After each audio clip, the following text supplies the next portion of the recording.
শোনো, আজকে তৃণমূল বেধড়ক ভয় পেয়েছে। বিজেপির সম্বন্ধে অনেক অভিযোগ আছে, কোনো সন্দেহ নেই। বিজেপির কপালে দুঃখ আছে। আমি চেয়েছিলাম শুভেন্দু অধিকারী সভাপতি হন। বাজে কথা বলছে, এগুলো অর্থহীন কথা, এগুলো বালক সুলভ কথা, এগুলো একটা কোনো মানে একদম কি বলবো, একটা অপগণ্ড শিশুও এরকম কথা বিশ্বাস করবে না। এ ধরনের কথাটা কে, অভিষেক বলেছে?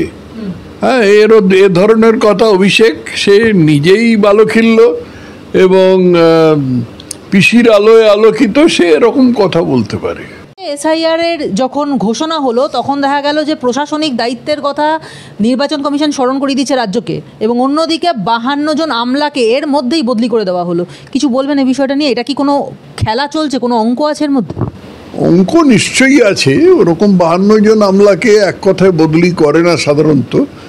অঙ্কটা স্বাভাবিকভাবেই হচ্ছে যে তৃণমূল চায় সেই সব আমলাকে সেই সব জায়গায় যাতে তৃণমূলের সুবিধা হবে।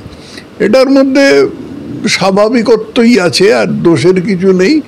সব রাজনৈতিক দলই এরকম করবে, কিন্তু তৃণমূল এটা হুড়মুড় করে করেছে। কারণ এটা যদি এখন না করতো তাহলে এসআইআর ঘোষণা হয়ে যাওয়ার পরে তাদেরকে নির্বাচন কমিশনের অনুমতি নিতে হতো। নিতে তো স্বাভাবিকভাবে তৃণমূলের অসুবিধে, সেই জন্য এরকম হুড়মুড় করে দিয়েছে।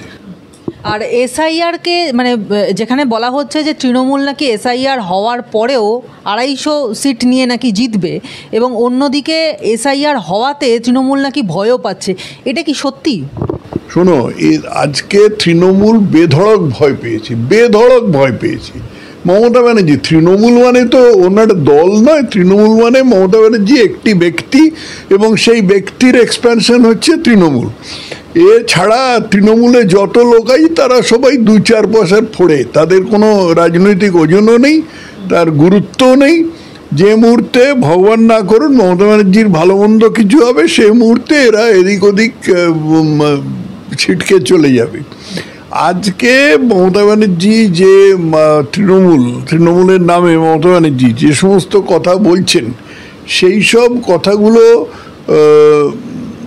নির্বাচনের আগে যে কেউ বলে থাকে, আমরা 250 আসন পাবো, আমরা 294-এর মধ্যে 293 আসন পাবো, এরকম কথা বলে থাকে। এগুলো তো সাধারণ কথা, এগুলো আজকে পশ্চিমবঙ্গের রাজনীতি সচেতন মানুষ বুঝে গেছেন, এগুলোর কোনো গুরুত্ব নেই। স্যার, একটা প্রশ্ন আছে যে এসআইআর ঘোষণা হওয়া নিয়ে এতদিন তোড়জোড় চলছিল, অবশেষে এসআইআর ঘোষণা হয়ে গেল, এবং এতে নির্বাচন কমিশন যখন দিল্লিতে বসে প্রেস কনফারেন্স করছে, তার সামনে গোটা দেশের সামনে একমাত্র মাথা নিচু হয়ে গেল আমাদের, তার কারণ সেখানে একটাই মাত্র রাজ্যকে নিয়ে সমস্যা, সেটা হচ্ছে ওয়েস্ট বেঙ্গল।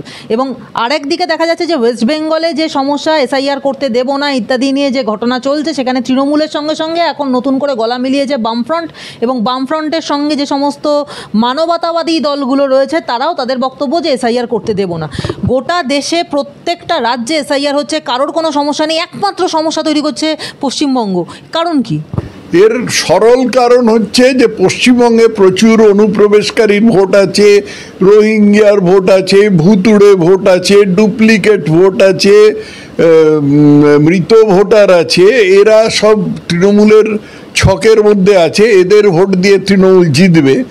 এখন এরা যদি না থাকে, এসআইআরের ফলে যদি এদের নাম কাটা চলে যায়, তাহলে তো স্বাভাবিকভাবেই তৃণমূল বিচলিত হবে, এবং বিচলিত হয়ে এইসব চিৎকার করছে যে 1.5 লক্ষ লোক, 1 কোটি লোক দিয়ে কেন্দ্রের নির্বাচন কমিশন ঘেরাও করব, হানা করব, তারা করব, আগুন লাগিয়ে দেবো, অ্যাটম বোম ফেলে দেবো, যা খুশি, মানে কতগুলো সরকারি টাকার অপচয় করে কামাক স্ট্রিটে বসে বসে কতগুলো প্রলাপ বকছে। খুব জ্বর হলে যেরকম মানুষ আবল তাবল বকে, এই প্রলাপ বকছে। এবং এই আবহেই কৌশিক সেন, যাকে আমরা বুদ্ধিজীবী বলে চিনতাম, সেই কৌশিক সেন বলছে সবথেকে বিপজ্জনক দল নাকি বিজেপি, সবথেকে ভয়ঙ্কর বিপজ্জনক দল। কে কৌশিক সেন? কৌশিক সেন কে? ও নাট্য ব্যক্তিত্ব। তার রাজনীতি সম্বন্ধে কি ধারণা আছে? সে 2-4 পয়সা পায় সরকার থেকে, সেই পয়সাটা গেলে তার সংসার চলবে না, সেই জন্য সে বলবেই স্বাভাবিকভাবে।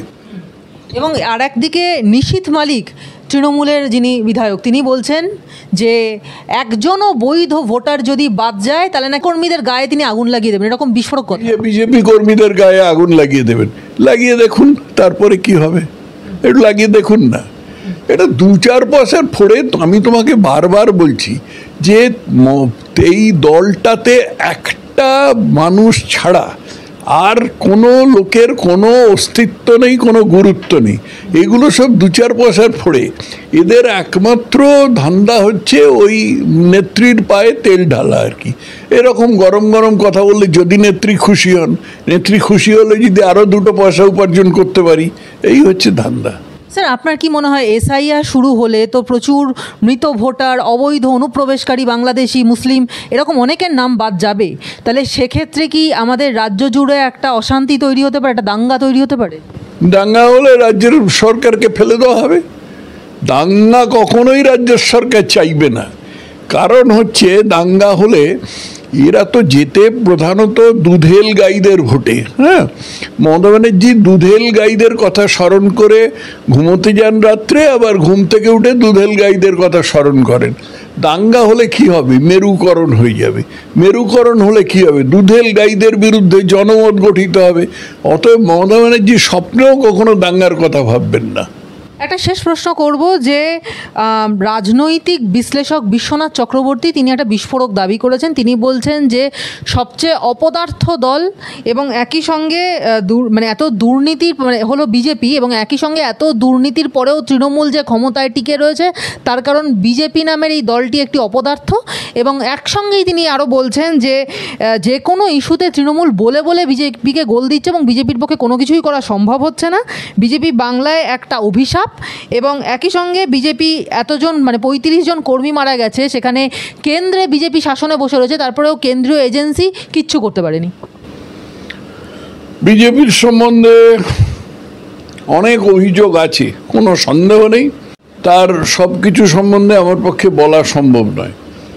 কিছু অত্যন্ত উঁচু স্তরের কার্যকর্তা, যেমন বিজেপির সংগঠন সম্পাদক বা সংগঠন মন্ত্রী, তাদের সম্বন্ধে বিভিন্ন জায়গা থেকে খুব গুরুতর নালিশ এসছে। ট্রেনে পর্যন্ত তার নামে ইস্তাহার লাগানো হয়েছে, এরকম সব ব্যাপার আছে। এখনো পর্যন্ত বিজেপি রাজ্য কমিটি ঘোষণা করতে পারেনি। তার কারণ হচ্ছে এই কিছু কিছু জায়গা থেকে বাধা দেওয়া হচ্ছে বিজেপির ভেতরে। সেটা আমি জানি, সেটা বিশদে আর বলবো না। এগুলো তো আছে, এগুলো তো মানুষ জানেন। এবং এগুলো যদি কেন্দ্র না দেখে এবং এগুলো যদি বিজেপির মধ্যে শ্রমিক ভট্টাচার্যকে কাজ করতে না দেওয়া হয়, তাহলে তো বিজেপির কপালে দুঃখ আছে। শ্রমিক ভট্টাচার্য যখন প্রেসিডেন্ট হলেন, আমি বলেছিলাম যে আমি চেয়েছিলাম, আমার চাওয়ার মূল্য আছে কিনা সেটা আলাদা কথা, কিন্তু আমি চেয়েছিলাম শুভেন্দু অধিকারী সভাপতি হন। কিন্তু শুভেন্দু অধিকারীর জায়গায় যে শ্রমিক ভট্টাচার্য হয়েছেন তাতে আমি আদৌ অখুশি হইনি।